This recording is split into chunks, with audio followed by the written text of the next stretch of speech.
Well, I know we're still riding high off of the Colorado victory over the weekend, but the team and the staff have turned the page over to Northern Iowa. And I've kind of watched a little bit of Northern Iowa, broken them down in detail. So you didn't have to watch this. And that's what I'm here to break down today. So I'm going to get into a few different things about them, just their style, what I saw from watching them play, and, the biggest takeaways and what we can expect in terms of which are the key players. I'm going to give 5 key players that I think on their team that we need to keep an eye on, what style of defense they run, what we can expect in terms of offensive style and defensive style, and just game plan for Northern Iowa.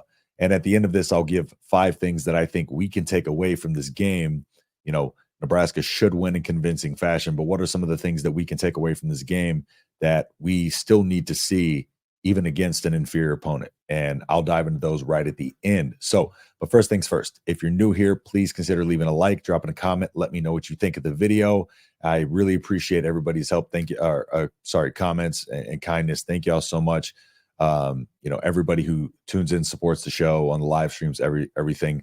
I appreciate it even so much as a view. Thank you all for tuning in. But without further ado, let's just get into Northern Iowa. All right, so here are the 5 key players that I have pointed out and saw from watching them. And as we know, the big running backs are the big story, right? Running back Ty Edwards, he's 6'4", 230. That was the one they're saying is bigger than some of our linebackers. A big, strong, physical guy, tries to run through you, but can also get to the perimeter. Doesn't have excellent top-end speed, but, decent speed nonetheless. Number 2, the running back Amari Pasek-Hickson. Interesting enough, I looked at the 2023 depth chart for Northern Iowa. Amari Pasek-Hickson was listed as a nickelback on that depth chart, which was very interesting to me. But, he's a former Kansas player over at Northern Iowa now, played for the last couple seasons there.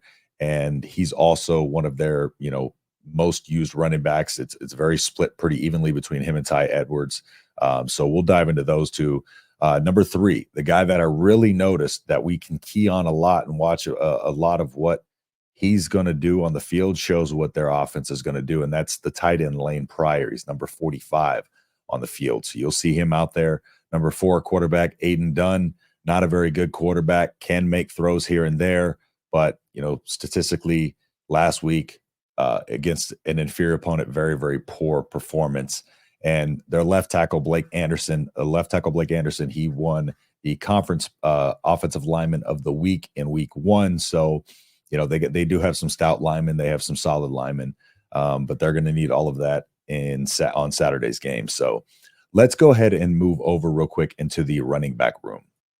Okay, so first up here, we have the main running back that I would call him, Ty Edwards, right? So Ty Edwards came in this season. So he's 6'4", 230, 30 carries for 315 yards, 2 touchdowns, as you can see, and then back-to-back 100-plus yard games over the first couple weeks. So he is the one consistent piece that they've had moving for the last 2 weeks.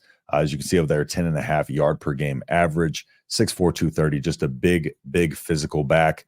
Who likes to run through you, but like I said, he occasionally runs around people albeit against slower defenses. But you can see last year, 109 carries, 535 yards, less than a 5.5 or 4.9, less than a 5 average and 5 touchdowns. So, not a lot of receiving work, got a little bit, but you're probably going to see a little bit more of that from Amari Pasek-Hickson, who I'm going to get into right now. So sliding over to him, we got Amari Pasek-Hickson. He is, again, the same amount of carries as you got from Ty Edwards, a little bit smaller, 6 foot, but a big bulky guy, 225 pounds. They're not going to throw the ball a ton, but when they do, week 1 against Valparaiso, what they did was both times they got in the red zone.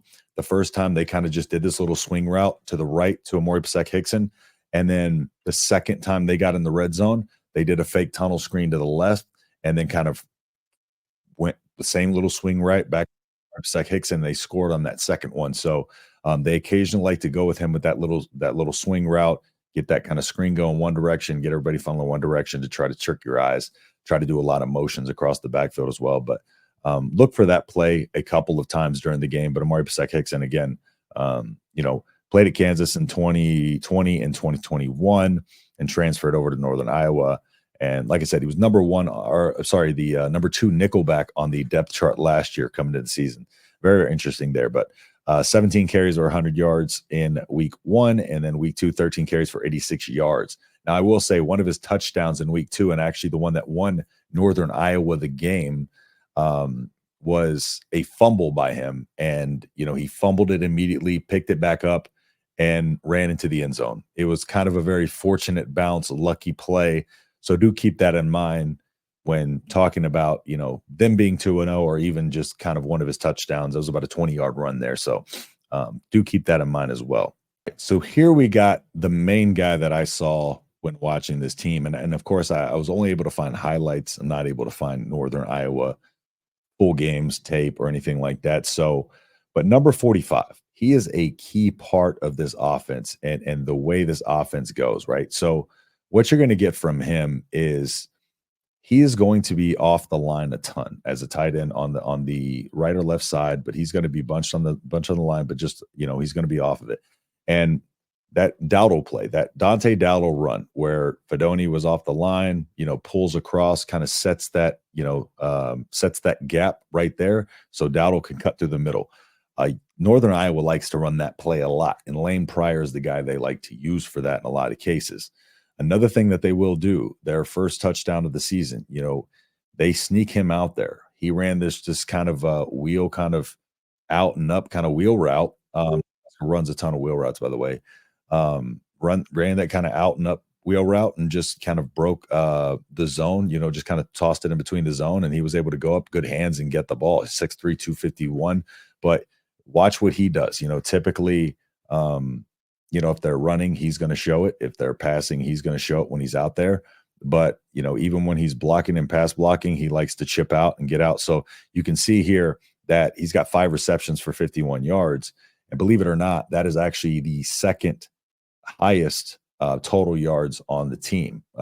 He's only 5 yards behind their wide receiver, their number 1 wide receiver, Moranci. So there's not a clear number 1 wide receiver on this team, but Lane Pryor, they like to use him in many different ways. So keep an eye on 41. And again, he's tied for the first most receptions. Like I said, nearly the number 1 pass catcher on the team. He's got a touchdown, that first touchdown of the season, and a 10.2 average. So keep an eye on number 45. It's very, very important to what they're going to do. All right, now sliding over to quarterback Aiden Dunn. As you can see there on the screen, not very efficient. 23 for 42, 54% passing, 215 yards, 5.1 average, 3 touchdowns, no interceptions, 44% last week versus St. Thomas. St. Thomas's team name, by the way, is the Tommies. Okay, so the Tommies, St. Thomas Tommies. And last week against them, 44%. Very bad game. 11 for 25. Under 100 yards, 44%, 4 yards per pass. It's not their offense, and their offense isn't very diverse, right? Their route concepts are not, there's not much more than meets the eye, right? They like to run a lot of hitches. They like to run outs. Occasionally they'll run some deep posts. They like to, run some floods in the red zone. But other than that, their offense is not very complex. They'll try to confuse your eyes in the backfield in terms of trying to get their run game going. They'll get some motions going across. And again, they'll sneak guys out into passes, but it's not going to be one of those teams where they're going to target one receiver. The actual spread of like their numbers from their receivers, there is no clear one, right? You have one guy has a good game one week, one guy has a good game the next week. And actually looking through them, we had one guy who had 2 guys who had 5 receptions, one guy who had 3 receptions. And so literally seems to have no true one wide receiver. I would say number 45 is probably just their main go-to guy because he's part of what their offense runs off of. The biggest takeaways from their offense, their running backs are physical. Ty Edwards, again, coming off back-to-back 100 yards game. They like to stiff arm. They really like to try to run through you. At least he does. The quarterback Aiden Dunn, he doesn't run much at all, but I've seen 1 or 2 zone reads that they had him on. So he's not very fast, but he can get you a first down if you don't have good defensive linemen that can hold contain, or on those zone reads be able to kind of match both the running back and the quarterback, which I think Nebraska's eyes will be perfectly fine. I don't think this is going to cause too much trickeration for them, and that his speed isn't really up there. So, again, left guard Blake Anderson, they have a pretty solid line. Um, like I said, occasional motions to get the eye moving, and then Pasek Hickson, they like to use him within that red zone. Those were most of my takeaways. Just on those swing passes, fake tunnel screens. So what they like to do typically on defense too. Now let's go ahead and roll over to the defensive side of the ball. One last thing though on Northern Iowa's offense. Last week against St. Thomas, they were 4 of 14 on third down, so not very good on third down there. And they're going to want to be a team that controls time of possession, and just like Nebraska does. And so for that, they're going to need to convert third downs. They weren't able to do that against a defense that I would say is significantly worse than Nebraska's last week. All right, now moving over just to their defense real quick. Their defensive coordinator from last year, who's no longer there, Jeremiah Johnson. However, I see no defensive coordinator listed anywhere on their coaching staff or staff directory. You can't find a defensive coordinator. It's not even listed on their website. So I'm not sure if they're running without a defensive coordinator. They have a D-line coach as like an associate assistant head coach. So maybe he's kind of calling the plays defensively. But, looking at their defense, number 3 in the country, 8.5 points per game given up. Again, their combined opponent's record is 0-4. Okay, so keep that in mind. Number 3 in the country right now, but they haven't played very good teams. And again, that last year, Jeremiah Johnson, he had his mantra when kind of reading up on him, researching up on him. Sorry, he wants it to execute with violence together, and that was kind of their mantra, right? Execute with violence together. And so you'll see a lot of aggressiveness. They'll try to punch the ball out. They're going to try to hit you really hard and be physical. They're not the best tackling defense in the world. They're not very fast. They're just going to try to rough you up and be physical with you. The problem with that is Nebraska also exerts its physicality on the opponents. And while UNI does have some big guys, Nebraska is much bigger, much physically more imposing, and much stronger. So no matter what, this should be a very simple task. I don't see too much complexities on their defense. It looks like a lot of cover 2. They don't have a lot of closed over the top. So I didn't see, at least against Valparaiso, any really single high safeties on too many plays. It was a lot of zone coverage, cover 2. So you can, they better have some fast linebackers in case Nebraska wants to take over that middle of the field. But they like to get in man coverage in the red zone from what I saw. And we'll see if their defensive game plan is a little bit different against Nebraska, because they're going to have a mixture and a rotation. They're not going to be able to stay in man coverage. That is for sure. They do not have the athletes, but they're going to have to rotate and try to create some shells with that defensive concept. So that way they can try to at least cause some confusion. So if they sit back in zone, it's just going to be, darts. And they're going to constantly be picked apart. So they're going to have to do some kind of combination on the defensive side of the ball. So, like I said, not a lot of speed, just like to be physical.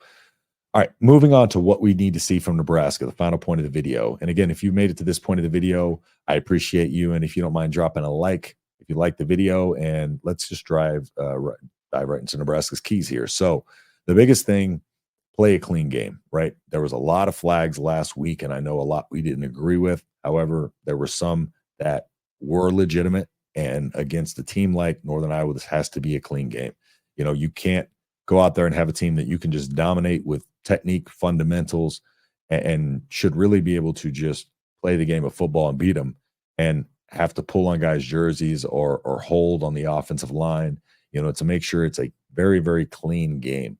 One thing I will say about Northern Iowa, they don't have a lot of penalties. So play a clean game. The offensive line needs to dominate and just push them. This is the preview to Illinois, right? Illinois runs a very physical style of defense. They have a very physical team. So just go ahead and start getting those reps in, moving those linemen around, and just, practice your technique fundamentals and blocking, and just trust your instincts. And let's continue to grow that camaraderie and build this offensive line as the season goes along. Perimeter blocking, we heard the issues with that from the staff as well, of seeing it in the game. Again, I didn't think Jamal Banks blocked horribly, and he had an 88.4 PFF blocking grade. So that kind of stood out when I rewatched the game. But, there was a lot of issues, a lot of holdings out there. Nair getting beat on the edges, but it's the entirety, like you said, it's the entirety of the perimeter blocking unit. So whoever's out there needs to block better. It starts here with Northern Iowa. Get out there, start working those fundamentals. Get out there and just start practicing blocking. That's where you learn to block. Matt Rule says you learn to play football on the football field. So go out there and execute in this game. Next, force turnovers, right? We want to continue to win that turnover margin and don't want to let our foot off the pedal against a team like this, right? Keep that attacking style that we had against Colorado, like defense play with that hard nose, trying to attack the football, get the football out every single snap, right? And force turnovers. Let's just start really kind of making it a habit to force 2, 3, 4 turnovers per game and don't let off just because it's Northern Iowa. And put them away early. Get your starters out, and let's start getting some of these younger guys, these reps, these scout team guys that they've been talking about. Just get them an opportunity to get out there and play. And lastly, like I said, for the last point, you get better at football by playing football, according to Matt Rule. And that's what these guys are going to get out there and do. Week 1 versus UTEP, it happened. They'll get another shot out there against UNI. And maybe Maurice Mazuka, who was trying desperately, they were trying desperately to get him that touchdown in week 1. Maybe Maurice Mazuka could come back out and get some redemption on the touchdown against Northern Iowa. So, but yeah, that is my Northern Iowa, Nebraska preview. If you do like this preview, please drop a like, leave a comment, let me know what you think. Other than that, I will see you in the next video.